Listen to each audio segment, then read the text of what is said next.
نحمدہ ونصلی ونسلم علی رسولہ الکریم الیوم اکملت لکم دینکم واتممت علیکم نعمتی ورضیت لکم الاسلام دینا۔ آج کے دن میں نے تمہارے لیے تمہارے دین کو کامل کر دیا اور تم پر اپنی نعمت کو پورا کر دیا اور اسلام کو بطور دین تمہارے لیے پسند فرما لیا۔ محترم ناظرین حضرات، اسلام آدم علیہ السلام سے لے کر محمد الرسول اللہ صلی اللہ علیہ وسلم تک آنے والے تمام نبیوں کا دین ہے، اور یہ آدم علیہ السلام سے لے کر عیسیٰ علیہ السلام تک مکمل نہیں ہوا تھا۔ ہر نبی اور اس نبی کے امتی جتنا دین ان کے لیے ان کے دور میں نازل ہوا اتنے دین پر عمل کرنے کے وہ مکلف تھے، اور اتنے دین پر عمل کرنے سے کامیابی ان کے لیے یقینی تھی۔ اللہ تعالیٰ نے یہ دین محمد الرسول اللہ صلی اللہ علیہ وسلم کو مبعوث کر کے آپ پر اسلام کو مکمل فرما دیا اور قرآن مجید میں اس کا اعلان کر دیا۔ ایک یہودی طارق بن شہاب رحمہ اللہ بیان کرتے ہیں کہ ایک یہودی عمر ابن الخطاب رضی اللہ عنہ کے پاس آیا۔ وہ آ کے کہتا ہے کہ تمہارے قرآن میں ایک آیت ہے، اگر وہ ہمارے اوپر نازل ہوتی تو ہم اس دن کو عید بنا لیتے۔ تو فاروق اعظم عمر بن الخطاب رضی اللہ عنہ نے پوچھا وہ کون سی آیت ہے؟ اس نے کہا الیوم اکملت لکم دینکم واتممت علیکم نعمتی ورضیت لکم الاسلام دینا۔ تو اس سے معلوم ہوا کہ یہ اس طرح کی آیت یہودیوں میں، عیسائیوں میں یہ نازل نہیں ہوئی تھی، اور پہلے کسی دین میں نازل نہیں ہوئی تھی۔ یہ اللہ نے محمد الرسول اللہ صلی اللہ علیہ وسلم پر نازل کی اور دین آپ صلی اللہ علیہ وسلم کی زندگی میں مکمل اللہ رب العالمین نے فرما دیا۔ اور اسی طرح کی حدیث ہے، وہ سلمان فارسی رضی اللہ عنہ، ان سے ایک یہودی نے کہا کہ لَقَدْ عَلَّمَكُمْ نَبِيُّكُمْ كُلَّ شَيْءٍ حَتَّى الْقِرَاءَةَ، تمہیں تمہارے نبی نے ہر چیز سکھا دی، حتیٰ کہ قضائے حاجت کے آداب بھی سکھا دیے۔ تو سلمان فارسی رضی اللہ عنہ کہنے لگے نعم، ہاں، ہمیں ہمارے نبی محمد الرسول اللہ صلی اللہ علیہ وسلم نے قضائے حاجت تک کے تمام آداب بھی سکھا دیے، اور انہوں نے کچھ آداب بھی بیان کیے۔ تو یہ تو دشمن بھی گواہی دیتے تھے کہ اسلام محمد الرسول اللہ صلی اللہ علیہ وسلم پر مکمل ہو چکا ہے، اور خود رسول اللہ صلی اللہ علیہ وسلم نے بھی اس کا اعلان فرمایا۔ حدیث ہے المعجم الکبیر، امام طبرانی رحمۃ اللہ علیہ کی کتاب، اس میں صحیح سند کے ساتھ آپ نے فرمایا ما بقی شیء یقرب من الجنت و یباعد من النار الا وقد بین لکم، کوئی معمولی سے معمولی چیز بھی ایسی نہیں بچی جو انسانوں کو جنت کے قریب کرتی ہو، جہنم سے دور کرتی ہو، اور وہ بیان نہ ہوئی ہو، سب کچھ بیان کر دی ہے۔ اسی وجہ سے ہماری مومنوں کی ماں عائشہ ام المومنین رضی اللہ عنہ طیبہ طاہرہ کہا کرتی تھی، جو شخص یہ گمان کرتا ہے، جس کے دماغ میں یہ بات بیٹھی ہوئی ہے کہ محمد الرسول اللہ صلی اللہ علیہ وسلم نے جو کچھ اللہ رب العالمین نے آپ پر نازل کیا تھا اس میں سے کچھ چھپا لیا ہے، فقد اعظم علی اللہ الفریہ، وہ اللہ پر بہت بڑا جھوٹ باندھ رہا ہے۔ یہ کیسے ممکن ہے؟ اللہ نے اپنے نبی کو کہا ہو یا ایھا الرسول بلغ ما انزل الیک من ربک وان لم تفعل فما بلغت رسالتہ، اے محمد صلی اللہ علیہ وسلم آپ پر جو آپ کے رب کی طرف سے اتارا گیا اس کو آگے پہنچا دو، اگر آپ نے نہیں پہنچایا تو آپ نے اللہ کی رسالت کو نہیں پہنچایا۔ اس آیت کے اترنے کے بعد کیسے ممکن ہے کہ محمد الرسول اللہ صلی اللہ علیہ وسلم اس دین میں سے کوئی ذرہ کے کروڑویں حصے کے برابر بھی چیز چھپا لیتے؟ سوال ہی پیدا نہیں ہوتا۔ تو رسول اللہ صلی اللہ علیہ وسلم نے اللہ کے دین کو مکمل منوان جیسے پروردگار نے اتارا تھا آپ پر، اس کو اللہ کے بندوں تک پہنچانے کا حق ادا کر دیا۔ اب ایمان والوں کی ذمہ داری یہ ہے قیامت تک کے لیے کہ وہ اللہ کے اس مکمل دین پر عمل پیرا ہوں، محمد الرسول اللہ صلی اللہ علیہ وسلم کی اتباع میں اپنی زندگی بسر کریں، آپ کی اطاعت کے اندر رہیں، یہ ان کی ذمہ داری ہے۔ یہ کسی کو حق حاصل نہیں ہے کہ وہ اس دین کے اندر ترمیم کرے یا اس کے اندر اضافہ کرے، نہ اس میں ترمیم کی گنجائش رب العالمین نے چھوڑی ہے، نہ اضافے کی گنجائش چھوڑی ہے۔ مکمل ہوتا ہی وہ ہے جس میں ترمیم و اضافے کا کسی کو اختیار نہ ہو، حتیٰ کہ اللہ رب العالمین نے ترمیم و اضافے کا اختیار اس اسلام کے بنائے ہوئے دین میں امام الانبیاء محمد الرسول اللہ صلی اللہ علیہ وسلم کو بھی نہیں دیا۔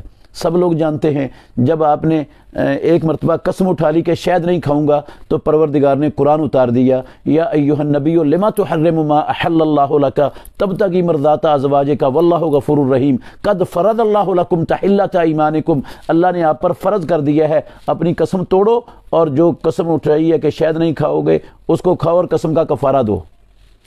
تو رسول اللہ صلی اللہ علیہ وسلم کو بھی اختیار نہیں تھا، اور وہ بھی ہے نا قرآن میں اللہ نے فرمایا لو تقول علینا بعض الاقاویل لاخذنا منہ بالیمین ثم لقطعنا منہ الوتین، کہ محمد الرسول اللہ صلی اللہ علیہ وسلم کو بھی اپنے پاس سے کچھ بنانے کا اختیار نہیں ہے۔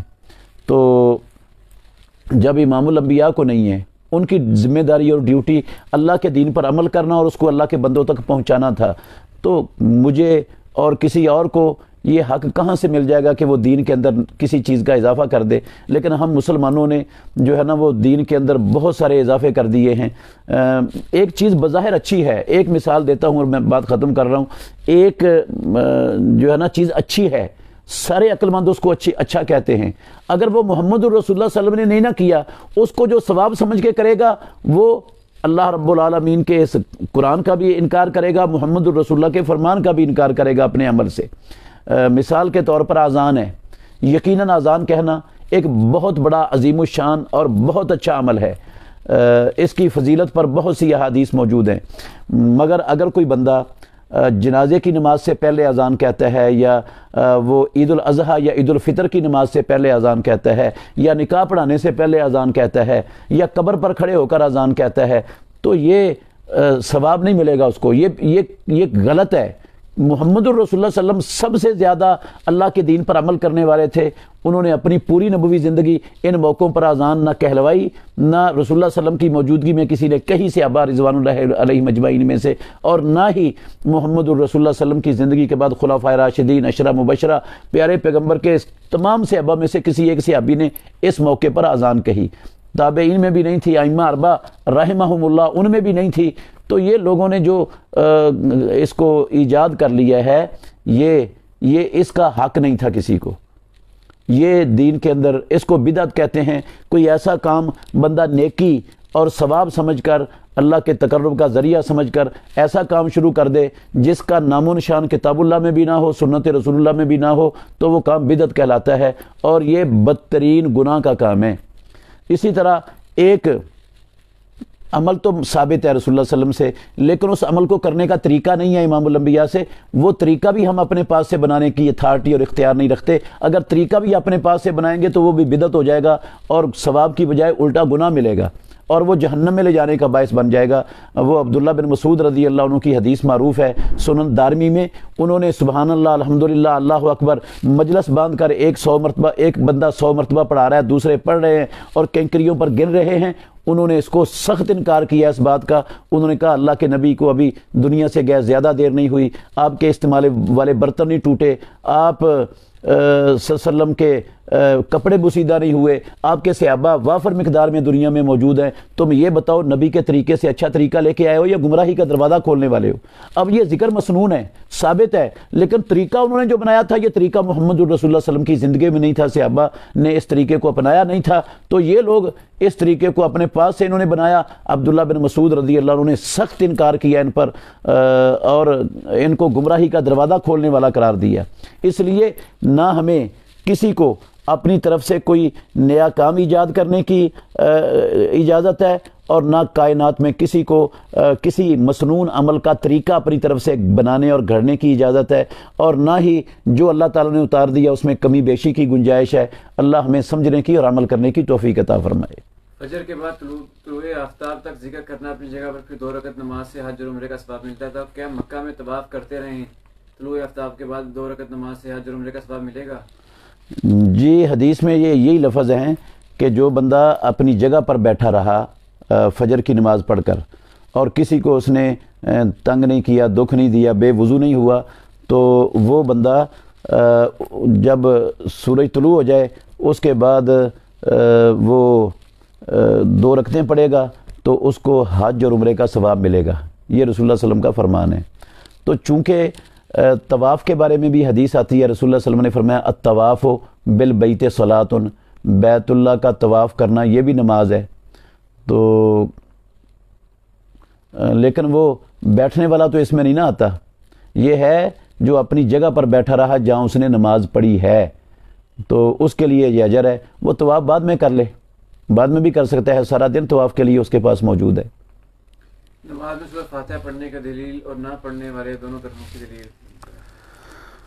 نماز میں رسول اللہ صلی اللہ علیہ وسلم نے فرمایا، صحیح بخاری شریف کتاب الاذان میں حدیث ہے، عبادہ ابن الصامت رضی اللہ عنہ کہتے ہیں رسول اللہ صلی اللہ علیہ وسلم نے فرمایا، لا صلاۃ لمن لم یقرأ بفاتحۃ الکتاب، جس نے سورہ فاتحہ نہ پڑھی اس کی نماز نہیں ہے۔ یہ رسول اللہ صلی اللہ علیہ وسلم کے الفاظ عام ہیں، اکیلے کے لیے بھی ہیں، امام کے لیے بھی ہیں، منفرد کے لیے، اپنا مقتدی کے لیے بھی ہیں، فرض والے کے لیے بھی ہیں، نفل والے کے لیے بھی ہیں، جنازے والے کے لیے بھی ہیں، عید والے کے لیے بھی ہیں۔ جو بھی نماز ہے نا، سب کے لیے یہ الفاظ ہیں، وہ سری ہو وہ جہری ہو، جس میں فاتحہ نہیں ہے رسول اللہ صلی اللہ علیہ وسلم نے فرمایا وہ نماز نہیں ہے۔ یہ تو حدیث ہے، عام ہے، اور سب نمازوں کے لیے، یہ سب نمازوں کو شامل ہے۔ نماز وہ نہیں ہوتی جس میں فاتحہ نہ پڑھی جائے۔ باقی جو فاتحہ پڑھنے کے قائل نہیں ہیں اہل علم، وہ قرآن مجید کی ایک آیت سے استدلال کرتے ہیں کہ اللہ رب العالمین نے فرمایا، وَإِذَا قُرِئَ الْقُرْآنُ فَاسْتَمِعُوا لَهُ وَأَنصِتُوا لَعَلَّكُمْ تُرْحَمُونَ، جب قرآن پڑھا جائے تو خاموش رہو اور غور سے سنو تاکہ تم پر رحم کیا جائے۔ وہ کہتے ہیں قرآن مجید میں اللہ رب العالمین نے اس میں خاموش رہنے اور غور سے سننے کا کہا ہے، تو جب ہم پڑھیں گے تو اس قرآن کی آیت کی مخالفت ہوگی۔ یہ استدلال ان علماء کرام کا درست نہیں ہے۔ اس لیے درست نہیں ہے، دو تین موٹی موٹی وجہ اختصار کے ساتھ بیان کرتا ہوں۔ سب سے پہلی وجہ یہ ہے کہ یہ آیت مکہ المکرمہ میں نازل ہوئی ہے، سورہ اعراف کی آخری آیتوں میں سے ہے، اور بالاتفاق مکی آیت ہے، اور مکے میں نماز کے اندر باتیں کرنی بھی جائز تھیں۔ ایک جماعت ہو رہی ہوتی تھی، بندہ آتا تھا کہتا تھا السلام علیکم ورحمۃ اللہ، اور وہ نماز پڑھنے والے وعلیکم السلام منہ سے کہتے تھے۔ وہ اس کو چھینک آتی تھی، الحمدللہ کہتا تھا، وہ یرحمک اللہ کہتے تھے، جواب دیتے تھے اس کو۔ کوئی آتا تھا پوچھتا تھا اگر کتنی رکعتیں ہو گئی ہیں، تو وہ بتاتے تھے اتنی رکعتیں ہو گئی ہیں۔ تو یہ آیت موجود تھی، اور نماز کے اندر باتیں کرنی بھی جائز تھیں۔ تو جو آیت اونچی آواز سے گفتگو کرنے کو کے مخالف نہیں ہے، وہ اس کو نہیں روکتی، وہ نہیں رکا اس سے، تو منہ میں پڑھی جانے والی فاتحہ کے یہ آیت کیسے خلاف ہو جائے گی؟ اور فاتحہ منہ میں پڑھنا وہ اس آیت کے خلاف کیسے ہو جائے گا؟ یہ جو باتیں ہیں نا، یہ حرام ہوئی ہیں مدینے میں آ کر جب سورہ بقرہ کی آیت اتری ہے، حافظوا علی الصلوات والصلاۃ الوسطی وقوموا للہ قانتین۔ صحیح بخاری میں حدیث ہے، صحابی کہتے ہیں نہینا عن الکلام وامرنا بالسکوت، ہمیں کلام سے منع کر دیا گیا اور خاموشی کا حکم دے دیا گیا اس آیت کے نازل ہونے کے بعد۔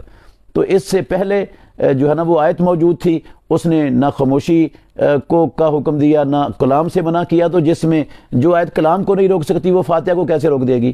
دوسری بات یہ ہے کہ ہمارے بھائی یہی علماء کرام جو کہتے ہیں کہ یہ قرآن کی آیت کے خلاف ہے منہ میں فاتحہ پڑھنا، جب فجر کی جماعت ہو رہی ہوتی ہے نا، یہ لوگوں کو کہتے ہیں کہ پیچھے کھڑے ہو کر پہلے سنتیں پڑھیں۔ اب وہ جو سنتیں پڑھنے والا ہے وہ اس میں فاتحہ بھی پڑھے گا، کوئی اور سورت بھی پڑھے گا، اتحیات بھی پڑھے گا، درود شریف بھی پڑھے گا، باقی بھی ساری چیزیں نماز میں پڑھے گا۔ امام آگے جماعت کروا رہا ہے، پیچھے سنتیں پڑھی جا رہی ہیں، اس وقت قرآن مجید کی آیت کی مخالفت لازم نہیں آتی ہے اس کی؟ تو کوئی انصاف بھی ہونا چاہیے، اللہ رب العالمین سے ڈرنا چاہیے۔ ویسے بھی منہ میں پڑھنا یہ استمعوا وانصتوا کے خلاف ہے ہی نہیں۔ پیارے پیغمبر نے اسی طرح کا حکم دیا ہے کہ جب امام خطبہ دے رہا ہو استمعوا وانصتوا، اور دوسری طرف ایک بندہ آتا ہے آ کر بیٹھ جاتا ہے، آپ اس کو 2 رکعتیں پڑھاتے ہیں خطبے کے دوران۔ اگر خطبے کے اس نے 2 رکعتیں پڑھنا اگر استمعوا وانصتوا کے خلاف ہوتا تو پیارے پیغمبر کیوں اس کو حکم دیتے؟ اس لیے اس آیت سے یہ استدلال کرنا درست نہیں ہے۔ ایک وتر پڑھنے کی دلیل صحیح بخاری شریف کے اندر حدیث ہے، رسول اللہ صلی اللہ علیہ وسلم نے فرمایا صلاۃ اللیل مثنی مثنی فاذا خشی احدکم الصبح فلیوتر بواحدہ، رات کی نماز 2 رکھتے ہیں، جب کسی کو خدشہ ہو کہ صبح طلوع ہونے والی ہے وہ 1 وتر پڑھ لے، صحیح بخاری میں ہے۔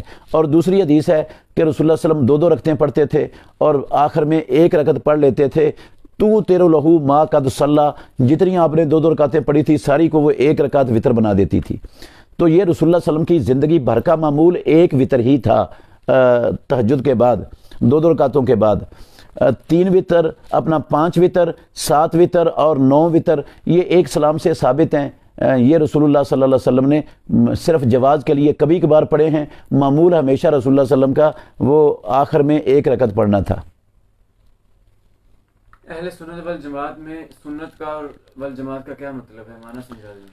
سنت کا مطلب ہے اللہ کے نبی کے طریقے پر چلنے والے، اور جماعت کا مطلب ہے جس طرح صحابہ رضوان اللہ علیہ مجمعین سنت پر چلے، جو اس طرح رسول اللہ صلی اللہ علیہ وسلم کی سنت کو پر چلتا ہے، اس طرح اسلام پر عمل کرتا ہے جس طرح صحابہ نے کیا، ان کو کہتے ہیں اہل سنت والجماعت۔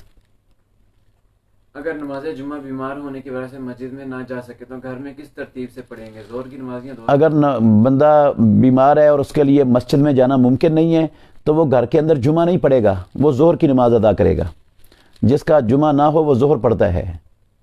جو میلاد کے دلائل دیتے ہیں کیا ان کی بات پر اس سے اتفاق کیا جا سکتا ہے؟ بھائی جان، سب سے پہلی بات یہ ہے کہ اگر اسلام کے اندر اس کی کوئی گنجائش ہوتی تو اللہ کے نبی اپنی 23 سالہ نبوی زندگی میں اس کا اہتمام کرتے نا، خلفائے راشدین کرتے، عشرہ مبشرہ کرتے، باقی صحابہ کرتے، ائمہ اربعہ کرتے، کسی سے بھی یہ ثابت نہیں ہے، تو اس کے علاوہ دلیل اور کیا ہو سکتی ہے؟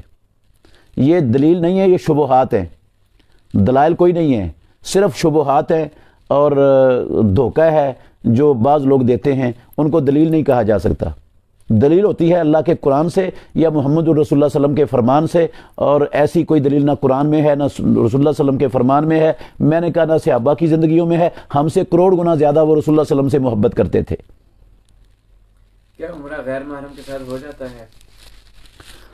کیا عمرہ غیر محرم کے ساتھ ہو جاتا ہے؟ یہ تو مجھے نہیں پتا ہو جاتا ہے یا نہیں ہوتا۔ بہرحال غیر محرم کے بغیر سفر کرنے سے رسول اللہ صلی اللہ علیہ وسلم نے مسلمان عورت کو منع فرمایا ہے۔ آپ نے فرمایا لا یحل لامرأۃ تؤمن باللہ والیوم الآخر ان تسافر الا مع ذی رحم محرم، جو عورت اللہ اور آخرت پر ایمان رکھتی ہے اس کے لیے حلال نہیں ہے کہ وہ بغیر محرم کے یا بغیر خامند کے سفر کرے، تو یہ سفر کرنا اس کے لیے حلال نہیں ہے، حرام ہے اس کے لیے سفر کرنا۔ باقی عمرہ اللہ نے قبول کرنا ہے، وہ کرتا ہے یا نہیں کرتا وہ اللہ کی مرضی ہے، ہم کسی کے بارے میں نہیں کہہ سکتے فلاں کا فلاں عمل قبول ہے یا قبول نہیں ہے، وہ اللہ کو پتہ ہے۔ میلاد پر کیک کاٹنا کیسے ہے؟ میلاد پر کیک کاٹنا کیسا ہے؟ بھئی غیر مسلموں کی مشابہت ہے، اور رسول اللہ صلی اللہ علیہ وسلم نے فرمایا من تشبہ بقوم فہو منہم، مسلمانوں کو تو گنجائش نہیں ہے مسلمانوں کے لیے وہ غیر مسلموں کی مشابہت اختیار کریں۔ کیا میاں بیوی گھر میں جماعت کروا سکتے ہیں بغیر کسی وجہ کے، اور طریقہ کیا ہے؟ جی میاں بیوی گھر میں جماعت کروا سکتے ہیں اگر عذر ہو، کوئی شرعی عذر خامد کے لیے۔ ویسے خامد پر مسجد میں باجماعت نماز پڑھنا فرض ہے، شرعی عذر کی صورت میں وہ گھر میں جماعت کروا سکتا ہے۔ تو طریقہ یہ ہوگا مرد آگے کھڑا ہوگا اور بیوی بالکل اس کے پیچھے کھڑی ہوگی، اقامت بھی خود مرد کہے گا، جماعت بھی مرد کروائے گا اور بیوی اس کے پیچھے پیچھے نماز پڑھی جائے گی، اس طرح جماعت ہو جائے گی۔ گھر میں اگر کسی نے ایک وقت میں کسی مشکل میں عامل سے کوئی کیل وغیرہ ٹھکوائے ہوں تو اس کو اب نکالنا چاہتے ہوں تو کس طرح نکالیں، کیا طریقہ ہوگا؟ جی وہ کیل نکال کر پھینک دیں کہیں، یہ طریقہ جو ہے نا اسلام کا نہیں ہے، یہ عامل شامل جو ہے نا یہ غلط عمل کرتے ہیں اور ان کا طریقہ بھی مسنون نہیں ہے، اور ان میں سے اکثر جو ہے نا وہ شرکیہ اور منتر شنتر بھی پڑھتے ہیں، ان لوگوں سے بچ جانا چاہیے، اپنے ایمان کو بھی بچا لینا چاہیے۔ ایسا کہنے والا گستاخ رسول یا گستاخ صحابہ تو نہیں ہے سوائے ابلیس کے، جہاں میں سبھی تو خوشیاں منا رہے ہیں؟ بھئی گستاخی تو بنے گی، یہ رسول اللہ صلی اللہ علیہ وسلم کی بھی بنے گی، صحابہ کی بھی بنے گی، اللہ ہدایت دے سب کو۔ نظر کا گناہ بار بار ہو جاتا ہے، حل بتا دیں اور دعا بھی کر دیں۔ اللہ تعالیٰ سب کو اپنی نظر کی حفاظت کرنے کی توفیق دے۔ بھائی جان آپ یہ ذہن میں رکھیں کہ جس نبی کا میں نے کلمہ پڑھا ہے اس نبی نے مجھے غیر محرم کی طرف نظر اٹھا کر دیکھنے کی اجازت نہیں دی۔ آپ صلی اللہ علیہ وسلم نے فرمایا فَإِنَّ لَكَ الْأُولَى وَلَيْسَتْ لَكَ الْآخِرَةُ، اگر پڑ جائے نظر کسی بے پرد غیر محرم عورت پر تو اچانک پڑ جائے بغیر ارادے کہ وہ معاف ہے، فوراً نظر کو پھیر لے، صرف بصرہ کا۔ اگر جان بوجھ کر دیکھے گا تو پھر گناہ گار ہوگا اور رسول اللہ صلی اللہ علیہ وسلم کی نافرمانی ہوگی۔ اور قرآن میں اللہ نے کہا کُلِّ الْمُؤْمِنِينَ يَغُضُّوا مِنْ أَبْصَارِهِمْ، ایمان والوں کو کہہ دو کہ اپنی نظروں کو جھکا کے رکھیں، بلا وجہ وہ غیر محرم عورتوں کو مت دیکھیں۔ یہ اللہ اور اس کے رسول کے فرمان کی مخالفت ہے اور یہ کبیرہ گناہ بن جاتا ہے۔ اس لیے جب بندہ یہ ذہن میں رکھے گا کہ اللہ بھی ناراض ہو جائے گا اور نبی صلی اللہ علیہ وسلم کے فرمان کی مخالفت بھی ہوگی اور میں کبیرہ گناہ کا مرتکب ہو جاؤں گا اور کبیرہ گناہ کا انجام بڑا خطرناک ہے، تو پھر انشاءاللہ الرحمن اللہ اس کو بچنے کی توفیق دے دے گا۔ کیا حضرت ابو سفیان رضی اللہ تعالیٰ عنہ نے مسلمان ہوتے وقت کچھ شرطیں رکھی تھیں؟ ابو سفیان رضی اللہ تعالیٰ عنہ نے مسلمان ہونے کے وقت شرطیں کوئی رکھی تھیں؟ بھئی میرے علم میں تو نہیں ہے کوئی کیا شرطیں تھیں رکھی تھی انہوں نے یا کوئی شرط تھی ان کی۔ وہ آئے تھے رسول اللہ صلی اللہ علیہ وسلم جب فتح مکہ کے لیے تشریف لائے ہیں تو ابھی رستے میں تھے، رسول اللہ صلی اللہ علیہ وسلم نے آ کر کلمہ پڑھا اور مسلمان ہو گئے۔ وطر کی دعا ضروری ہے اگر رکوع سے پہلے کرنا ہے وطر کے بعد میں؟ قنوت وطر ضروری نہیں ہے، افضل ہے، اکثر معمول پڑھنا تھا رسول اللہ صلی اللہ علیہ وسلم کا، کبھی کبھی آپ چھوڑ بھی دیتے تھے۔ تو یہ جو بہتر طریقہ ہے وہ رکوع سے پہلے ہے اور ہاتھ بندے بندے ہے. آپ کو سورہ فاتحہ اور قل واللہ پڑھ کے فارغ ہوئے ہیں, ہاتھوں کو اسی طرح رہنے دیں اور دعا شروع کر دیں قل واللہ کے بعد اللہم اہدنی فیمن ہدیت وعافنی فیمن عافیت. اب پوری قنوت پڑھ کر پھر رفع دین کر کے رکوع چلے جائیں. اصل طریقہ امام الانبیاء کا جو انس بن مالک رضی اللہ عنہ نے بیان کیا ہے, صحیح بخاری میں حدیث ہے, وہ یہ ہے. اور اگر بندے نے قنوت نازلہ پڑھنی ہو ساتھ قنوت وتر کے, تو پھر رکوع کے بعد ہاتھ اٹھا کر پڑھنے کی گنجائش ہے. طلاق کا شرعی طریقہ کیا ہے, یعنی کیسے دی جائے؟ طلاق کا شرعی طریقہ کیا ہے, کیسے دی جائے؟ سب سے پہلے یہ سمجھ لینا چاہیے کہ میاں بیوی میں اگر اختلاف ہو جائے, لڑائی جھگڑا ہو جائے, تو یہ طلاق سب سے پہلا کام نہیں ہے, یہ سب سے آخری سٹیپ ہے. پہلے نصیحت کرے بیوی کو, اگر اس کی طرف سے خرابی ہے, اگر نصیحت سے بات نہیں آتی اپنا بستر الگ کر لے, اس سے بھی اس کی اصلاح نہیں ہوئی تو پھر اس کو مارے, لیکن مارنا اتنا نہیں ہے کہ ہڈی پسلی توڑ دینی ہے یا آنکھ پھوڑ دینی ہے, اتنا کو مارنا ہے کہ جسم پر نشان بھی نہ پڑے اور اس کو درد محسوس ہو. اگر اس سے بھی مسئلہ سیدھا نہیں ہوا تو ایک مرد عورت کے خاندان میں سے, ایک مرد کے خاندان میں سے وہ ان کا معاملہ سلجھا دیں. اگر وہ بھی نہیں سلجھا سکیں تو پھر آخری حل طلاق ہے. اگر نوبت طلاق تک پہنچ جائے تو پھر یہ چیزیں ذہن میں رکھنی ہے جو طریقہ اسلام نے بتایا ہے طلاق دینے کا. حیض کی حالت میں طلاق نہیں دینی, ایسے طہر میں بھی طلاق نہیں دینی جس طہر میں میاں بیوی پہلے مل چکے ہیں, اور ایک مرتبہ سے زیادہ مرتبہ بھی طلاق کا لفظ اپنی زبان سے ادا نہیں کرنا, نہ لکھنا ہے. تو کیا مطلب ہوا, ایسے طہر میں طلاق دینی ہے جس طہر میں میاں بیوی ابھی ملے نہیں ہیں, اور صرف ایک مرتبہ لفظ طلاق ادا کرنا ہے تو عورت کو طلاق ہو جائے گی. طلاق ہو گئی ایک لفظ ادا کرنے سے. اس کے بعد 3 مینسز اس عورت کی عدت ہے. 3 مینسز ختم ہونے سے پہلے پہلے ان کی آپس میں رجوع کر کے صلح ہو سکتی ہے, اور اگر 3 مینسز گزر جائیں تو عورت اسی ایک طلاق سے آزاد ہو جاتی ہے, اس کا دوسری جگہ پر نکاح ہو سکتا ہے. اور اگر اس پہلے خمد کے ساتھ نکاح کی نوبت آئے تو اس کے ساتھ بھی نیا نکاح ہو سکتا ہے. یہ ہے 2 مرتبہ طلاق دے کر زندگی میں ایسا کیا جا سکتا ہے. اگر 2 مرتبہ طلاق دے کے سلو کر چکا ہے رجوع کی شکل میں یا نکاح کی شکل میں, پھر زندگی کے کسی موڑ پر طلاق کہہ دی ہے تو یہ تیسری اور آخری طلاق ہوتی ہے. اس کے بعد نہ رجوع ہو سکتا ہے نہ نیا نکاح ہو سکتا ہے, پھر معاملہ ختم ہو جاتا ہے. میں نے کام کے لیے کسی دوست کو پیسے دیے اور میں خود کوئی اور کام کرتا ہوں, کیا یہ ٹھیک ہے؟ جی, کام کے لیے اپنے پیسے دیے ہیں, انویسٹ کیے ہیں, تو اس کی کچھ شرطیں ہیں جس سے وہ کام درست ہوگا. پہلی شرط یہ ہے کہ آپ اس کے ساتھ طے کر لیں کہ میرے ان پیسوں کا آپ نے 100% مکمل حساب رکھنا ہے, اور جو منافع آئے گا اخراجات نکالنے کے بعد اتنے % منافع آپ کا اور اتنے % میرا. جب منافع آئے پورا حساب کر کے مکمل, وہ اس پرسنٹیج پر جو آپ نے اس کے ساتھ طے کی ہے وہ تقسیم کر لیں. اور اگر اللہ نہ کرے نقصان ہو جاتا ہے تو پیسے والے کے پیسے ڈوب گئے اور محنت والے کی محنت ڈوب گئی. اگر یہ شکل ہو تو جائز ہے. اس کے علاوہ جتنی شکلیں ہیں یہ پیسے انویسٹ کر کے منافع حاصل کرنے کی سب کی سب سود بنتی ہیں اور حرام ہیں. اگر سجدہ سہو کرنا آدمی بھول جائے تو کیا نماز دہرانی ہوگی؟ اگر سجدہ سہو کرنا بھول جائے تو نماز دہرانے کی ضرورت نہیں ہے, جب یاد آئے اسی وقت سجدہ سہو کر لے, انشاءاللہ نماز ہو جائے گی اس کی. اسلام اور ایمان میں فرق کیا ہے؟ اسلام اور ایمان میں فرق کیا ہے؟ اسلام کہتے ہیں لا الہ الا اللہ محمد الرسول اللہ پڑھ کر اقرار کرنے کو, مسلمان ہونے کے اقرار کرنے کو اسلام کہتے ہیں. اور جب بندہ اسلام کے احکام پر عمل کرتا ہے تو وہ ایمان ہو جاتا ہے. ویسے یہ دونوں ایک دوسرے پر بھی بولے جاتے ہیں, ایمان اور اسلام ایک معنی میں بھی استعمال ہوتے ہیں, اور الگ الگ جب یہ اکٹھے آئیں گے تو پھر یہ ایک ہی الگ الگ معنی ہوگا. اور جب الگ الگ ہوں گے تو اسلام پر ایمان اور ایمان پر اسلام کا لفظ کتاب و سنت میں بولا جاتا ہے. بعض حضرات فرماتے ہیں قرآن کو ترجمے کے ساتھ پڑھا تو گمراہ ہو جاؤ گے. جی, یہ بعض حضرات کا کہنا درست نہیں ہے, کیونکہ قرآن مجید میں اللہ رب العالمین نے فرمایا کتاب انزلناہ الیک مبارک لیدبروا آیاتہ ولیتذکر اولو الالباب. یہ بابرکت کتاب ہم نے اس کو اتارا ہے تاکہ لوگ اس کی آیتوں پر تدبر کریں, اس کو سمجھیں, سمجھ کر پڑھیں اور اس سے نصیحت حاصل کریں. اللہ نے اتاری اس لیے کتاب ہے, تو جب رب نے اتاری اس لیے ہے تو کیا رب گمراہ کرنا چاہتا ہے نعوذ باللہ لوگوں کو؟ یہ بہت خطرناک بات ہے. اور قرآن مجید میں اللہ نے فرمایا وَلَقَدْ يَسَّرْنَا الْقُرْآنَ لِلذِّكْرِ فَهَلْ مِن مُدَّكِرٍ. اللہ نے نصیحت کے لیے آسان بنائی ہے, ہر بندہ سمجھ سکتا ہے. یہ جو تصور ہے نا کہ چند لوگوں نے سمجھنا ہے, باقی قرآن کو سمجھنے کی طرف جائیں گے تو گمراہ ہو جائیں گے, بڑی خطرناک بات ہے. یہ ایسے لوگوں کو اللہ سے ڈرنا چاہیے.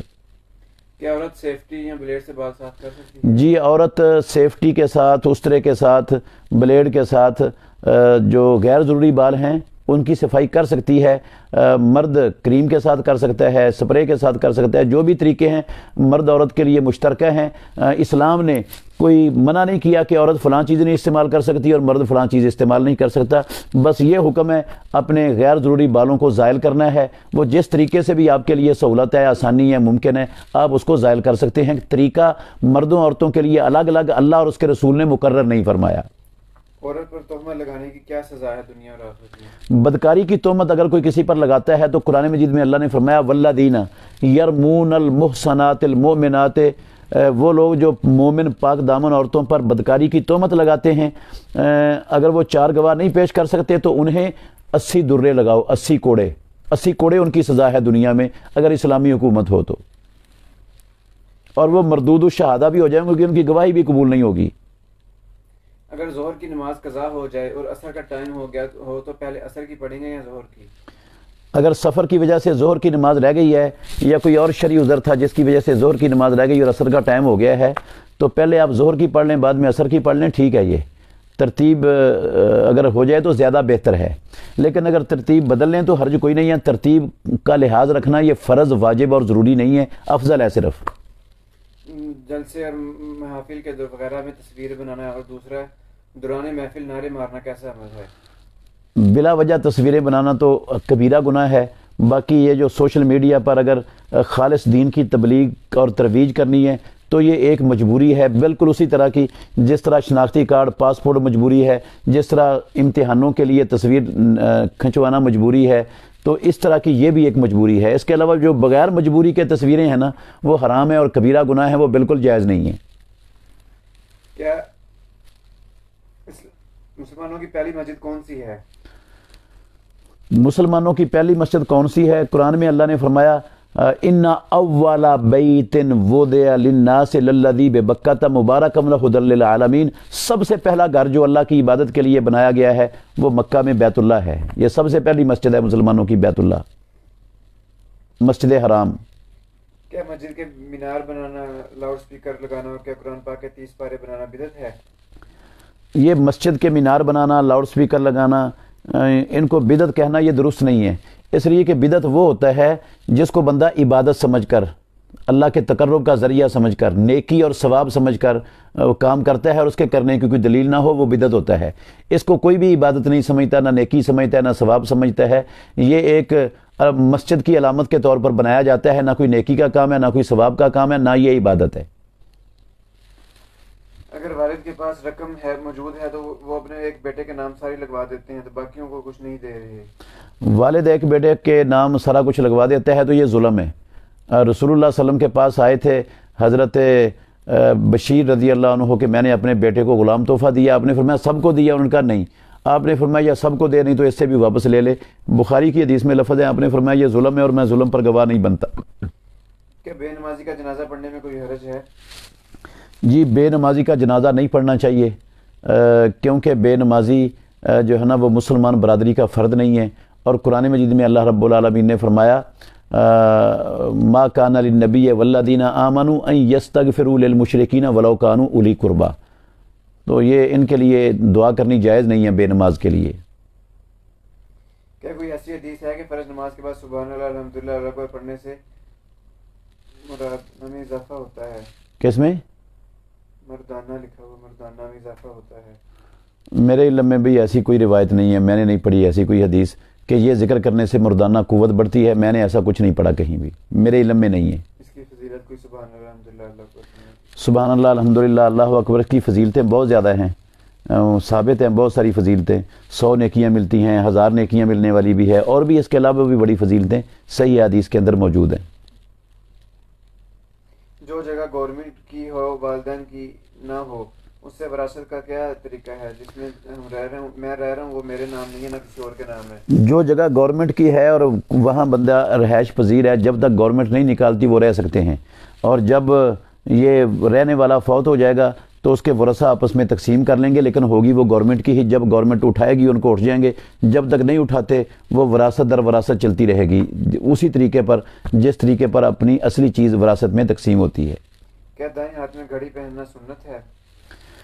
جی دائیں ہاتھ میں گھڑی پہننے کو سنت تو نہیں کہا جا سکتا، البتہ یہ کافروں کی مخالفت کرنے کے لیے دائیں ہاتھ میں پہنی جاتی ہے، کیونکہ کافر عورتیں دائیں ہاتھ میں پہنتی ہیں اور مرد بائیں ہاتھ میں پہنتے ہیں، تو ہم ان کی مخالفت کرتے ہوئے دائیں ہاتھ میں پہنتے ہیں، کیونکہ ان کی مخالفت جو ہے نا کفار کی، یہود و نصارہ کی مخالفت کی اسلام ہمیں ترغیب دیتا ہے، ہم مخالفت کے لیے جو ہے نا ان کی یہ دائیں ہاتھ میں پہنتے ہیں، اور مخالفت کے لیے پہننی چاہیے دائیں ہاتھ میں مردوں کو۔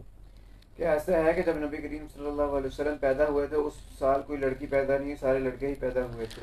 میرے علم میں ایسی کوئی روایت نہیں ہے، کوئی سند نہیں ہے ایسی کسی بات کی میرے علم میں کہ جس سال رسول اللہ صلی اللہ علیہ وسلم پیدا ہوئے اس سال صرف لڑکے ہی پیدا ہوئے تھے، کوئی لڑکی نہیں تھی، ایسی کوئی بات میں نے نہیں پڑھی، نہ مجھے ایسی کسی سند کا علم ہے۔ قرآن بغیر وضو ہاتھ نہیں لگایا جا سکتا، اس کی کوئی دلیل وغیرہ؟ جی قرآن کو بغیر وضو کے ہاتھ نہیں لگایا جا سکتا، یہ کمزور بات ہے۔ رسول اللہ صلی اللہ علیہ وسلم جو ہے نا وہ ہر حالت میں قرآن پڑھتے تھے، تو وضو قرآن پڑھنے کے لیے اور قرآن کو پکڑنے کے لیے شرط ہونے کی کوئی دلیل نہیں ہے کتاب و سنت میں۔ نماز کے لیے شرط ہے یا طواف کے لیے شرط ہے، اور کسی عبادت کے لیے وضو شرط نہیں ہے۔ جو کہتا ہے کہ وضو نماز کے قرآن کو پکڑنے کے لیے چھونے کے لیے ضروری ہے، دلیل اس کے ذمہ ہے، کتاب و سنت میں ایسی کوئی دلیل نہیں ہے۔ بعض لوگ استدلال کرتے ہیں قرآن کی اس آیت سے لا یمسہ الا المطہرون، تو یہ استدلال درست نہیں ہے، کیونکہ یہ لوح محفوظ کی بات ہے، اور فرشتے مطہرون سے مراد فرشتے ہیں، انسان نہیں ہیں، اور اگر چند منٹ کے لیے اس سے مومن بھی مراد لے لیے جائیں تو الا المطہرون سے مراد مومن ہیں، کافر نہیں ہیں، کیونکہ مومن جو ہے نا وہ نجس ہوتا ہی نہیں ہے، بغیر وضو کے بھی وہ تو نجس نہیں ہوتا۔ بے چینی کی حالت میں کون سا ذکر کرنا ضروری ہے؟ بے چینی ہو تو آپ لا الہ الا انت سبحانک انی کنت من الظالمین یہ ذکر بھی کر سکتے ہیں، اور اسأل اللہ العظیم رب العرش العظیم، یہ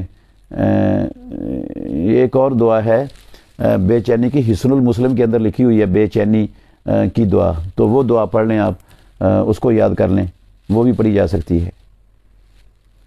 12 سال اذان دینے سے جنت واجب والی حدیث کے مطابق کیا روزانہ اذان دینا ضروری ہے، اور روزانہ 5 اذان دینا ضروری ہے، ایک بھی کافی ہے؟ جی 12 سال اذان دینے والا جو مسلسل اذان دیتا ہے وہ ایک دیتا ہے یا زیادہ دیتا ہے، انشاءاللہ اس کو یہ فضیلت حاصل ہوگی انشاءاللہ۔ مسجد نبوی کی جگہ کس صحابی نے خریدی تھی؟ مسجد نبوی کی جگہ خود رسول اللہ صلی اللہ علیہ وسلم نے خریدی تھی۔ دوران زندگی اگر والدین کی خدمت میں کوئی کمی بیشی رہ گئی ہو تو ان کی فوتگی کے بعد کس طرح کیا جا سکتا ہے؟ والدین کے لیے دعا کی جائے، اگر انہوں نے کوئی نظر مانی ہوئی ہے تو اس نظر کو پورا کیا جائے، اور ان کی طرف سے اولاد صدقہ کرے، ان کی طرف سے حج عمرہ کرے، اس کا فائدہ ان کو انشاءاللہ ملے گا۔ کیا اذان کے وقت سر پر دوپٹہ لینا ضروری ہے؟ اذان کے وقت عورت کے لیے سر پر دوپٹہ لینا کوئی ضروری نہیں ہے، نماز کے لیے ضروری ہے، نماز نہیں ہوتی بالغ عورت کی سر پر دوپٹہ لیے بغیر، البتہ غیر محرم اگر ہو تو پھر اذان کے علاوہ بھی سر پر دوپٹہ لینا ضروری ہے۔ غیر محرم ہوں صرف، محارم ہوں صرف گھر میں، تو اذان کے وقت اگر پردہ کپڑا سر سے اتر بھی جائے، سر ننگا بھی ہو جائے تو کوئی فرق نہیں پڑتا۔ کچھ لوگ آدھی نماز کھڑے ہو کر پڑھتے ہیں اور آدھی نماز کرسی پر بیٹھ کر، کیا یہ صحیح ہے؟ جی جو کھڑا ہو سکتا ہے نا اس پر کھڑا ہونا لازم ہے، اگر اس کے گھٹنوں کا مسئلہ ہے، کمر کا مسئلہ ہے، اٹھنے بیٹھنے کے لیے اس کو دقت ہوتی ہے تو وہ بیٹھ جاتا ہے، رکوع سجدے کے لیے قیام کھڑا ہو کر کرے تو کوئی حرج نہیں، اس میں ٹھیک ہے۔ یہ مسجد کے اندر قبلہ رخ محراب کے دونوں سائڈ دیواروں پر مسنون نماز کا جنازے کا صبح شام کے اذکار کا پوسٹر لگانا کیسا ہے؟ دائیں بائیں اگر پوسٹر لگا ہوا ہو تو کوئی حرج نہیں ہے، لیکن سامنے نہیں لگانا چاہیے، کیونکہ سامنے وہ نمازی کی توجہ اپنی طرف مبذول کرتا ہے، خشوع خضوع میں خلل آتا ہے، سامنے ایسی کوئی چیز نہیں ہونی چاہیے۔ جنگ بدر میں کتنے فرشتے مدد کے لیے بھیجے گئے تھے؟ جنگ بدر میں کتنے بھیجے گئے تھے؟ 3000 کا آتا ہے قرآن مجید میں، باقی مجھے اس وقت بالضبط یاد نہیں ہے 3000 تھے یا 5000 تھے یا کتنے تھے، واللہ تعالی عالم۔ ڈاکٹر بننے پر جو پیسہ خرچ ہوتا ہے کیا یہ فضول خرچی میں آتا ہے اور اس کا حساب دینا ہوگا؟ جی ڈاکٹر بننے پر جو پیسہ خرچ آتا ہے فضول خرچی میں نہیں آتا، ڈاکٹر بننا چاہیے مسلمانوں کو، اور اسلام کو اور مسلمانوں کو یہ فن سیکھ کر فائدہ پہنچانا چاہیے، یہ فضول خرچی میں نہیں آئے گا، ڈاکٹر بن سکتے ہیں، بننا چاہیے جو اس کی استطاعت رکھتا ہے۔ اللہ پاک نبی پر درود و سلام بھیجتے ہیں، وضاحت فرما دیں۔ اللہ پاک نبی پر درود و سلام درود بھیجتے ہیں، اس کا مطلب ہے اللہ رحمت نازل فرماتے ہیں، جب درود کی نسبت اللہ کی طرف تو اس کا معنی ہوتا ہے رحمت نازل کرنا۔ مرحوم والدین کے لیے سب سے افضل صدقہ کیا چیز ہے؟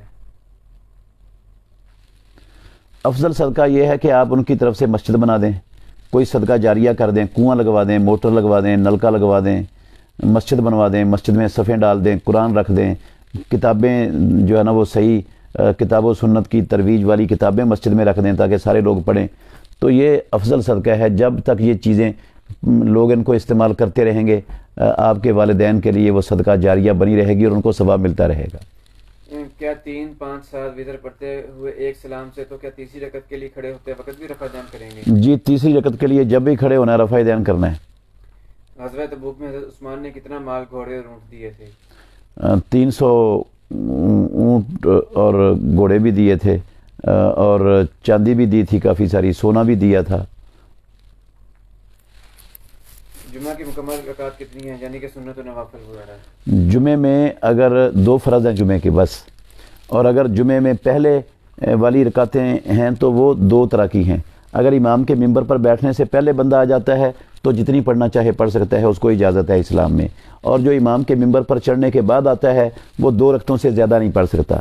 اور جمعے کے بعد رسول اللہ صلی اللہ علیہ وسلم نے فرمایا من کانا مصلیًا بعد الجمعۃ فلیصلی 4، جو جمعے کے بعد پڑھنا چاہتا ہے وہ 4 رکعتیں پڑھے. تو اذا صلی احدکم الجمعۃ فلیصلی بعدھا 4، یہ الفاظ بھی ہیں حدیث میں، جب تم میں سے کوئی جمعہ پڑھ لے تو 4 رکعتیں پڑھے جمعے کے بعد. عبداللہ بن عمر رضی اللہ عنہما کی حدیث ہے آپ نے جمعے کے بعد 2 رکعتیں بھی پڑھی ہیں رسول اللہ صلی اللہ علیہ وسلم کے ساتھ. تو 2 پڑھنی جائز ہیں، 4 پڑھنی بعد میں افضل ہیں.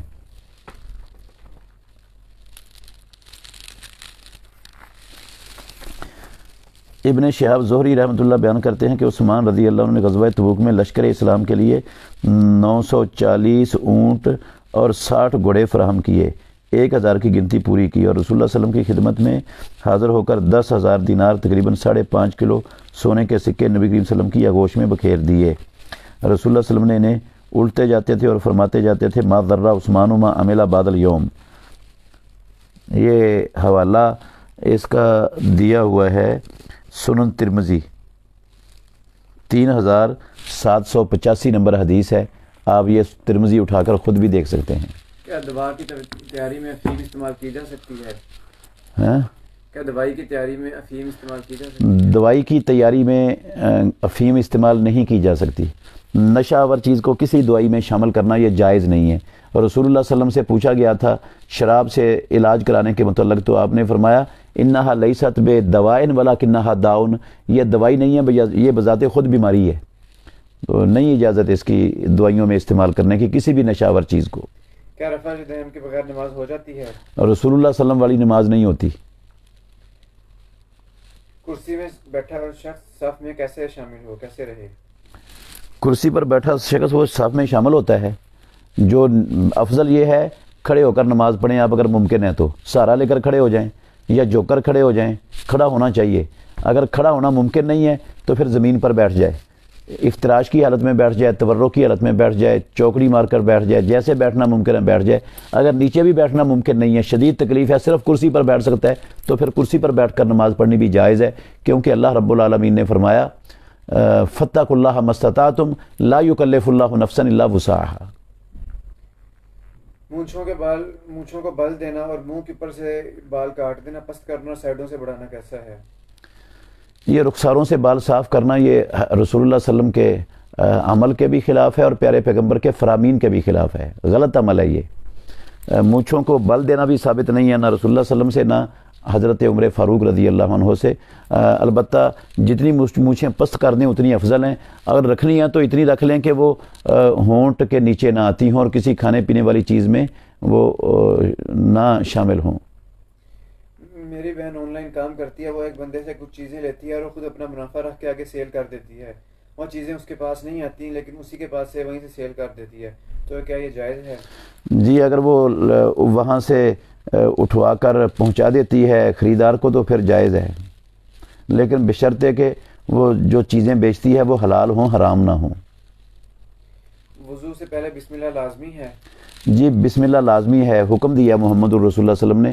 حضرت انس رضی اللہ عنہ کی حدیث ہے سنن ابو داود میں، آپ نے فرمایا توضؤ بسم اللہ، بسم اللہ پڑھ کے وضو کرو. تو اللہ کے نبی جس کام کا حکم دے دیں وہ کام کرنا فرض ہو جاتا ہے. اور اس کو فرضیت سے پھیرنے والی اس امر کو کوئی دلیل نہیں ہے کتاب و سنت میں. اور وہ حدیث بھی ہے ترمذی میں جو حسن لغیرہ ہی کے درجے تک پہنچ جاتی ہے. آپ نے فرمایا لا وضوء لمن لم یذکر اسم اللہ، جس نے اللہ کا نام نہ لیا وضو پر اس کا وضو نہیں ہے۔ سندیں اس کی اگرچہ کمزور ہیں لیکن مجموعہ طرق کی بنا پر حسن لغیرہ ہی کے درجے سے کم کی نہیں ہے یہ حدیث۔ کیا اس طرح کی کوئی حدیث ہے کہ جس کا مسجد سے جوتا چوری ہو جائے تو اس کو جنت میں گھوڑا ملے گا؟ نہیں، میں نے ایسی کوئی حدیث نہیں پڑھی کہ مسجد میں جس کا جوتا چوری ہو جائے اس کو گھوڑا ملے گا جنت میں، میرے علم میں ایسی کوئی حدیث نہیں ہے، میں نے نہیں پڑھی ہے کبھی۔ کیا حائضہ یا جنبی عورت قرآن کو ہاتھوں میں لے کر پڑھ سکتی ہے؟ افضل یہ ہے وہ کپڑے کے ساتھ پڑھ لیں، لیکن اگر دقت ہے تو ہاتھ میں لے کر پڑھنے میں بھی ممانعت نہیں آئی کہیں بھی، صحیح حدیث کوئی نہیں ہے جس میں روکا گیا ہو۔ سفر میں وطر پڑھنے ہوں گے؟ جی، سفر میں رسول اللہ صلی اللہ علیہ وسلم فجر کی سنتیں اور وطر نہیں چھوڑا کرتے تھے۔ موبائل پر تصویریں بنانا ہے؟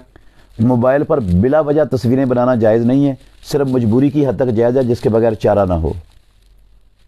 اگر کوئی شخص وضو سے اور لباس تبدیل کر لے تو کیا دوبارہ وضو کرنا ضروری ہے؟ وضو کرنے کے بعد لباس بدلنے سے وضو نہیں ٹوٹتا، وہ پہلا وضو اس کا قائم ہے۔ اگر اس کا شرمگاہ کو ہاتھ نہیں نہ لگا تو وضو اس کا قائم ہے، اس کو دوبارہ وضو کرنے کے لیے کرنا کوئی ضروری نہیں ہے، صرف کپڑے تبدیل کرنے کے بعد۔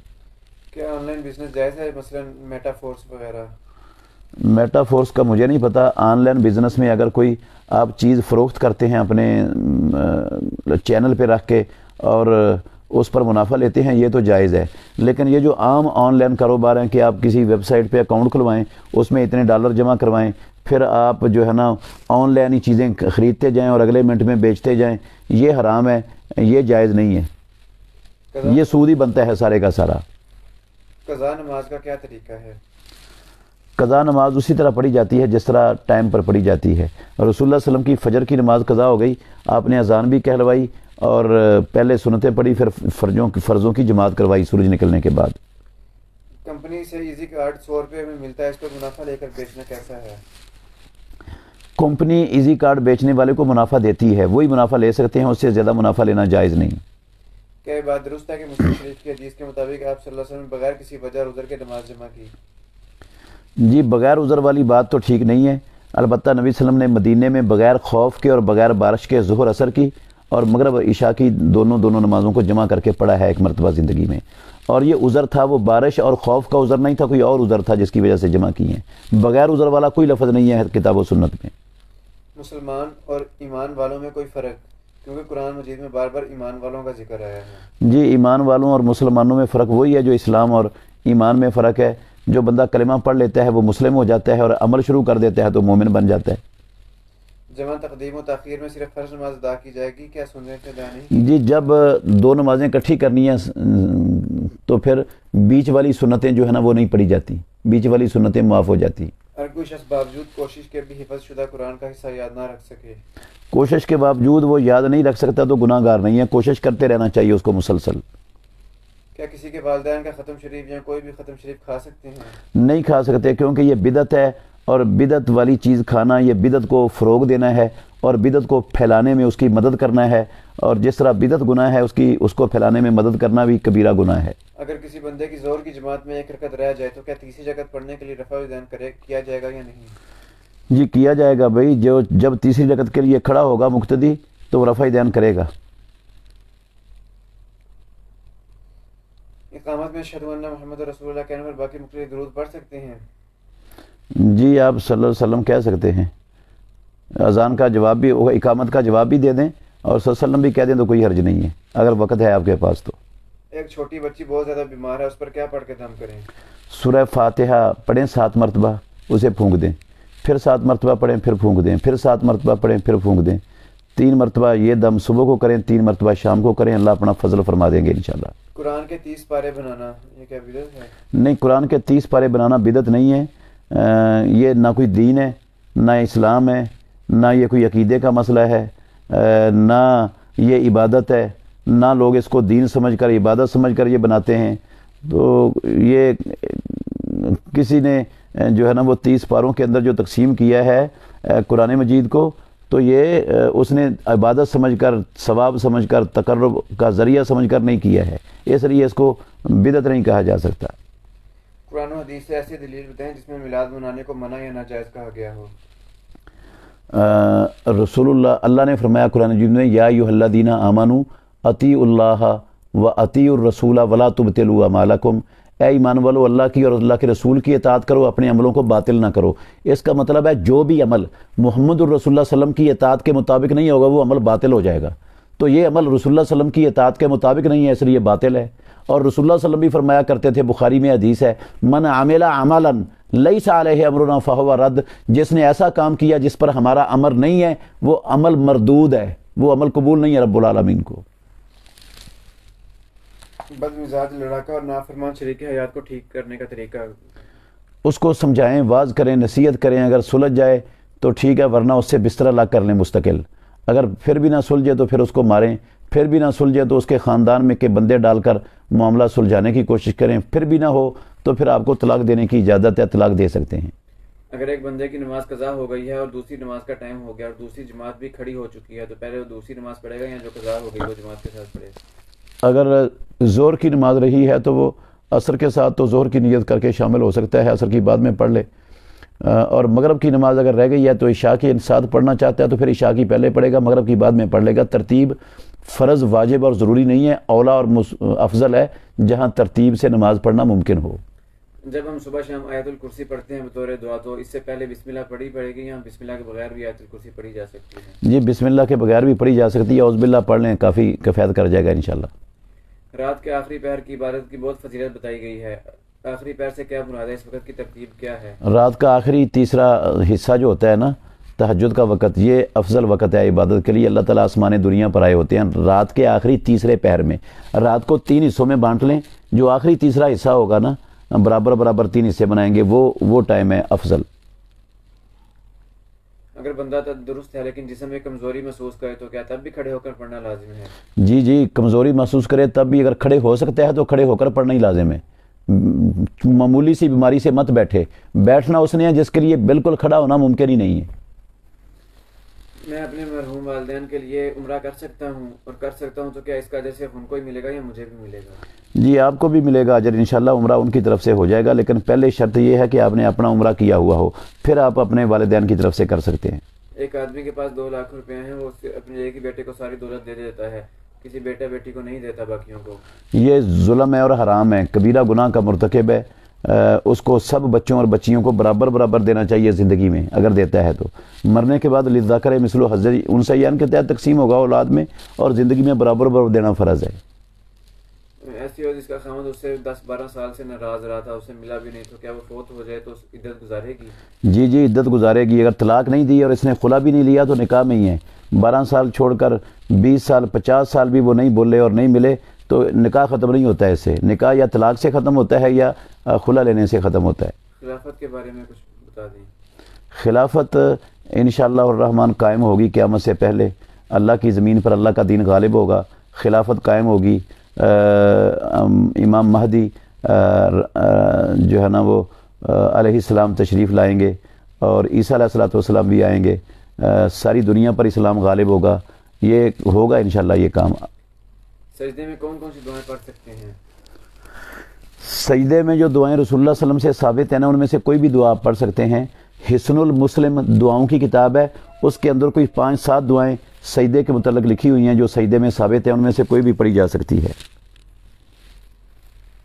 4 رکعت فرض نماز میں بسم اللہ الرحمن الرحیم کہاں کہاں پڑھنی ہے؟ اور یہ بھی بتا دیں اگر سورت درمیان سے پڑھی جائے تو پہلے بسم اللہ شروع کرنی ہے؟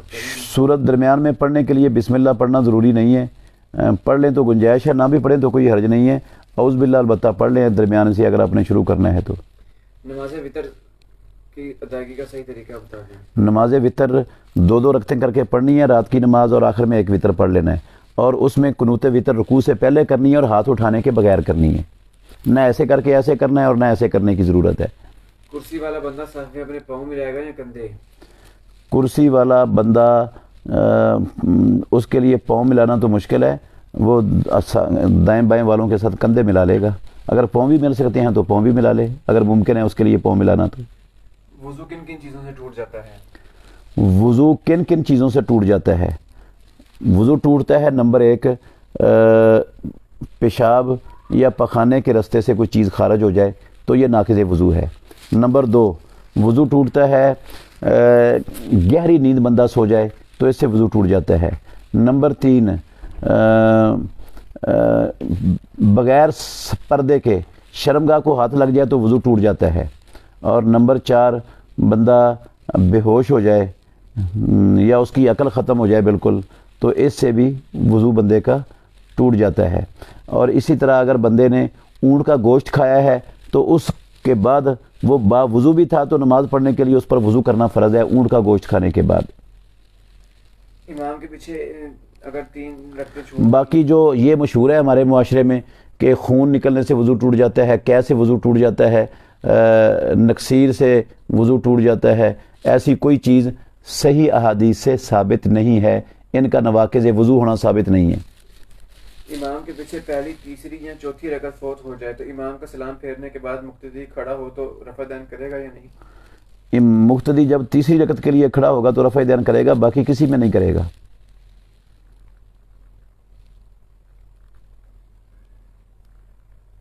اگر کوئی شخص نماز سے لیٹ ہو جائے اور بعد میں اکیلا ہو, مسجد میں ہو یا کسی اور جگہ, تو کیا جماعت کروا سکتا ہے اکیلا ہی؟ جی اکیلا کروا سکتا ہے جماعت, حرج کوئی نہیں ہے. میں سری نگر کشمیر سے میرے لیے دعا کرتے ہیں, بہت بیمار ہوں. اللہ تعالی ہمارے اس بھائی کو سری نگر میں جو رہتا ہے شفائے کاملہ عاجلہ عطا فرمائے. یا اللہ اس کو شفائے کاملہ عاجلہ عطا فرما, اور جتنے بھی مسلمان بیمار ہیں یا اللہ سب کو تو شفائے کامل و عاجلہ عطا فرما. جب رکوع میں ملیں گے تو کیا وہ رکعت مل جائے گی؟ رکوع میں ملنے سے رکعت ملنے کے متعلق علماء کا اختلاف ہے. جو راجح بات ہے نا وہ یہ ہے کہ رکوع میں مل کر رکعت کو شمار نہیں کرنا. رکعت کا اجر البتہ مل جائے گا لیکن اس کو شمار نہیں کرنا, کیونکہ اس رکعت کے 2 رکن رہ گئے. قیام رکن تھا وہ بھی رہ گیا, فاتحہ رکن تھا وہ بھی رہ گیا. ایک رکن رہ جائے کسی رکعت کا تو رکعت نہیں ہوتی, 2 رکن رہ جائیں گے تو کیسے رکعت ہو جائے گی؟ اگر مغرب کی نماز قضا ہو جائے تو عشاء کی نماز میں کیسے پڑھیں گے؟ مغرب کی 3 ہوتی ہیں اور عشاء کی 4. بھائی جان عشاء کی نماز آپ مغرب کے بعد پڑھ لیں. عشاء اپنا مغرب کی نماز عشاء کے بعد پڑھ لیں. عشاء پہلے پڑھ لیں جماعت کے ساتھ, مغرب بعد میں پڑھ لیں. میں نے کئی مرتبہ بتایا ہے کہ یہ ترتیب سے پڑھنا فرض, واجب اور ضروری نہیں ہے. اس کی فرضیت کی کوئی دلیل نہیں ہے ترتیب کی. جہاں ترتیب کا لحاظ رکھنا ممکن ہو وہاں افضل ہے, رکھیں آپ. جہاں ممکن نہ ہو ترتیب بدل جائے تو کوئی فرق نہیں پڑتا. اگر عصر کی نماز قضا ہو جائے تو مغرب کے ٹائم کس طرح پڑھیں گے؟ عصر کی نماز قضا ہو جائے تو 1 رکعت اٹھ کر آپ پڑھ لیں, جب امام سلام پھیرے آپ کی عصر کی نماز ہو جائے گی. جو لوگ بغیر حساب کتاب کے جنت میں جائیں گے, جن کے بارے میں نبی کریم صلی اللہ علیہ وسلم نے فرمایا کہ وہ 70,000 لوگ ہوں گے, تو ان میں سے ایسے لوگ شامل ہوں گے جو تعویذ دھاگا نہیں کرتے لیکن دم کرتے ہیں اپنے آپ کو یا اپنے گھر والوں کو؟ نہیں, یہ ہے حدیث میں کہ وہ لوگ بغیر حساب کتاب کے جنت میں جائیں گے جو لا یسترقون, دم کرنے کا مطالبہ نہیں کرتے کسی سے, اور لا یکتوون, اپنے آپ کو لوہا گرم کر کے داغ نہیں لگاتے علاج کرنے کے لیے, ولا یتطیرون, نحوست نہیں پکڑتے کسی سے, وعلی ربہم یتوکلون, اور اپنے رب پر توکل کرتے ہیں. یہ دم کروانے کا مطالبہ نہیں کرتے. اگر کوئی دم کر دے ان کو تو وہ اس فضیلت سے خارج نہیں ہوتے. جنازے میں رفع الیدین کر سکتے ہیں یا نہیں؟ جی جنازے میں رفع الیدین کرنا ثابت ہے. سنن دارمی میں حدیث ہے. صحیح بخاری کی جو شرح ہے فتح الباری, اس کی 3ری جلد میں حاشیے پر علامہ ابن باز رحمۃ اللہ علیہ نے اس حدیث کو حسن قرار دیا ہے. رسول اللہ صلی اللہ علیہ وسلم سے رفع الیدین کرنا ثابت ہے جنازے کی تمام تکبیروں میں. میرا دوست بہت ذہین ہے, ہر چیز یاد ہو جاتی ہے, لیکن وہ دین کا علم حاصل نہیں کرتا, دنیا کی تعلیم حاصل کرتا ہے. کہ اس کی صلاحیت کا حساب نہیں ہوگا؟ جی بالکل ہوگا. جو دین بندے پر فرض ہے نا سیکھنا, وہ تو اس کو لازمی سیکھنا چاہیے, جس سے وہ صحیح معنوں میں اللہ کی عبادت کر سکے, رب کی پہچان ہو جائے, شرک سے بچ جائے, کفر سے بچ جائے, اور اللہ کی عبادت صحیح معنوں میں ادا کر سکے. اتنا علم حاصل کرنا اس شخص پر فرض ہے.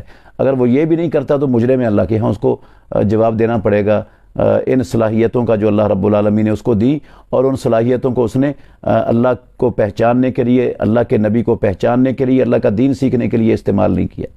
کاموں میں آسانی کے لیے کہ مجرب عمل بتا دیں؟ جی کاموں میں آسانی کے لیے کثرت سے یہ دعا پڑھیں جس کام کے لیے بھی آپ نے نکلنا ہے. اللہم لا سہل الا ما جعلتہ سہلا وانت تجعل الحزن اذا شئت سہلا. بڑا مجرب یہ وظیفہ ہے, آپ کریں گے تو اللہ آسانیاں پیدا فرما دے گے انشاءاللہ.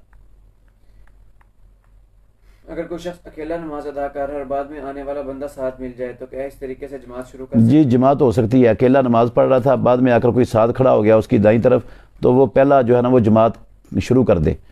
حضرت عبداللہ بن عباس رسول اللہ صلی اللہ علیہ وسلم کے ساتھ آ کر کھڑے ہو گئے تھے بائیں طرف, آپ نے دائیں طرف کر دیا تو جماعت ہو گئی ان کی. مریض کے لیے پانی وغیرہ دم کر سکتے ہیں یا نہیں؟ جی مریض کے لیے پانی دم کر سکتے ہیں، لیکن پانی پر پھونک نہیں مارنی، البتہ انگلی لگا کر تھوک اس میں ڈال سکتے ہیں۔ کون سے غزوے میں جہاد کو فرض عین کہا گیا ہے؟ بھئی جہاد کو تو قتال کو قرآن میں اللہ نے فرض کہا ہے، کوتب علیکم القتال، تم پر قتال فرض کر دی گئی ہے، اور اللہ نے حکم دیا ہے قاتلوہم، اور یہ حکم جس چیز کا اللہ حکم دے دے وہ فرض ہو جاتا ہے مسلمان پر، اور اس کو فرضیت سے پھیرنے والی کوئی دلیل نہیں ہے۔ اگر کسی کو کوئی بیماری نہیں ہے تو پھر بھی حجامہ کروا سکتا ہے؟ جی کروا سکتا ہے، پھر بھی حجامہ کروانے میں کوئی حرج نہیں ہے۔ کہ کافروں کے ملک میں قرآن لے کر جا سکتے ہیں اور دین کی تبلیغ جی کے لیے؟ کافروں کے ملک میں قرآن بھی لے کر جا سکتے ہیں، کافروں کو قرآن پڑھنے کے لیے بھی دے سکتے ہیں۔ رسول اللہ صلی اللہ علیہ وسلم نے وہ ہرقل کو اور کافر بادشاہوں کو خط نہیں لکھے، اس میں قرآن کی آیت بھی لکھی تھی۔ ایک جماعت قیامت تک حق پر رہے گی، وہ کون سی جماعت ہے؟ رسول اللہ صلی اللہ علیہ وسلم نے فرمایا کہ لا تزال طائفۃ من امتی یقاتلون علی الحق، میری امت کا ایک جماعت ہمیشہ وہ حق پر قتال کرتے رہیں گے، لڑتے رہیں گے اللہ کے دشمنوں سے الہ کلمۃ اللہ کے لیے۔ تو جو الہ کلمۃ اللہ کے لیے اللہ کے دشمنوں سے لڑنے والی جماعت ہے، انشاءاللہ وہ حق پر ہے۔ پانی پر مسنون دم کر کے پھونک ماری جا سکتی ہے؟ جی پھونک مارنے سے منع کیا نبی صلی اللہ علیہ وسلم نے، البتہ تھوک سکتے ہیں اس میں۔ استخارہ کرنا کیسا عمل ہے؟ جی استخارہ مسنون عمل ہے، لیکن ہر بندہ خود استخارہ کرے گا، کسی سے استخارہ کروانے کا اسلام میں کوئی تصور نہیں ہے۔ اگر تہجد کے وقت وطر نہ پڑھ سکے تو کب ادا کرنے چاہیے؟ اگر تہجد کے وقت رہ گئے ہیں، وطر اذان ہو گئی ہے، تو اذان کے بعد بھی آپ وطر کو وطر کی نیت سے پڑھ سکتے ہیں، لیکن اگر آپ نے سورج نکلنے کے بعد پڑھنا ہے تو پھر وطر کو وطر کی شکل میں نہیں پڑھنا، اس کے ساتھ ایک اور رکعت ملا کر اس کو جفت بنا لیں گے۔ بے روزگار ہوں، دعا کرتے ہیں۔ یا اللہ ہمارے اس بھائی کو حلال اور پاکیزہ روزگار عطا فرما، اور جتنے بھی مسلمان بے روزگار ہیں یا اللہ سب کو حلال روزگار عطا فرما، اور جتنے لوگوں کو یا اللہ تو نے روزگار دیا ہے ان کو حرام سے بچا۔ اگر استعمال شدہ سونے پر زکوٰۃ ہے یا نہیں؟ جی استعمال شدہ سونے پر زکوٰۃ ہے، چاہے وہ استعمال ہوتا ہو چاہے نہ ہوتا ہو، اگر نصاب کو پہنچا ہوا ہے، سال گزر گیا ہے تو زکوٰۃ دینا فرض ہے۔ سبحانک اللہم ربنا و بحمدک اشہد ان لا الہ الا انت استغفرک و اتوب الیک۔ تمام ناظرین سامعین حضرات کا شکریہ جنہوں نے دین سیکھنے کے لیے ہماری اس مجلس میں شرکت فرمائی۔ اللہ ہمارا سنانا اور سب کا سننا اپنی بارگاہ میں قبول فرمائے۔ اسلام کا زیادہ سے زیادہ اللہ ہم سے کام لے لے، زندہ رکھے تو اسلام پر رکھے اور اسلام کے لیے رکھے، موت دے تو پروردگار مقتل کے میدان میں مقبول شہادت کی موت نصیب فرمائے۔ پھر انشاءاللہ آئندہ جمعرات ملاقات ہوگی۔